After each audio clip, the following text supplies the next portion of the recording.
ಹೆಚ್ಚು ಮುಂದಿನ ಪೀಳಿಗೆಗೆ ನಾವು ಯಾವ ರೀತಿ ಕಾಡನ್ನು ಸಂರಕ್ಷಿಸಬೇಕು.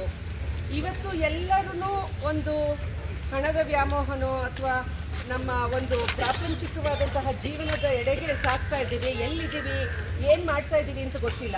ಬಹುಶಃ ಮುಂದೊಂದು ದಿವಸ ನಾವೇನಾದರೂ ನೋಟನ್ನೇ ತಿನ್ನೋಕ್ಕಾಗುತ್ತೋ ಇಲ್ವೋ ಅನ್ನೋದು ನನ್ನ ಒಂದು ಡೌಟ್ ಇದೆ. ಯಾಕಂದರೆ ಮರಗಳನ್ನ ಕಡಿತಾ ಇದ್ದೀವಿ, ಕಟ್ಟಡಗಳನ್ನ ಕಟ್ತಾ ಇದ್ದೀವಿ.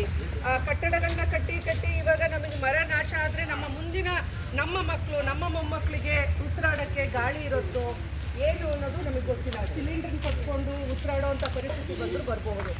ಆ ಒಂದು ನಿಟ್ಟಿನಲ್ಲಿ ಇವತ್ತು ನಮ್ಮ ರೋಟರಿಯ 5 ಕ್ಲಬ್ಗಳು, ರೋಟರಿ ಕೆಂಗೇರಿ, ಮತ್ತು Rotary Ullal, Rotary Malhar, Rotary Kanakapura road ಮತ್ತು ರೋಟರಿ ಎಲೈಟ್, ಈ 5 ಕ್ಲಬ್ಗಳು ಸೇರಿ ನಾವು ಎಲ್ಲರಿಗೂ ಅವೇರ್ನೆಸ್ನ ಮೂಡಿಸೋಣ ಅಂತ ಹೇಳಿ ನಮ್ಮ ಕ್ಲಬ್ಬಿನ ಎಲ್ಲ ಮೆಂಬರ್ಸ್ಗಳನ್ನು ಇಲ್ಲಿ ಕರ್ಕೊಂಡು ಬಂದು ಅತ್ಯಂತ ಅದ್ಭುತವಾದಂತಹ ಬಯೋಪಾರ್ಕ್ ವಾಕನ್ನು, ಒಳಗಡೆ ಕಾಡುಗಳನ್ನು, ಅಷ್ಟು ಸ್ವಚ್ಛಂದವಾದ ವಾತಾವರಣದಲ್ಲಿ ಶುದ್ಧವಾದ ಗಾಳಿಯನ್ನು ಸೇವಿಸ್ತಾ, ಒಳ್ಳೊಳ್ಳೆ ಪ್ರಾಣಿ ಪಕ್ಷಿಗಳನ್ನು ವೀಕ್ಷಿಸ್ತಾ, ಅಷ್ಟೊಂದು ಒಳ್ಳೆ ರಮಣೀಯವಾದಂತಹ ಒಂದು ವಾತಾವರಣದಲ್ಲಿ ಇವತ್ತು 2 ಗಂಟೆಗಳ ಕಾಲವನ್ನು ಕಳೆದಿದ್ದೇವೆ.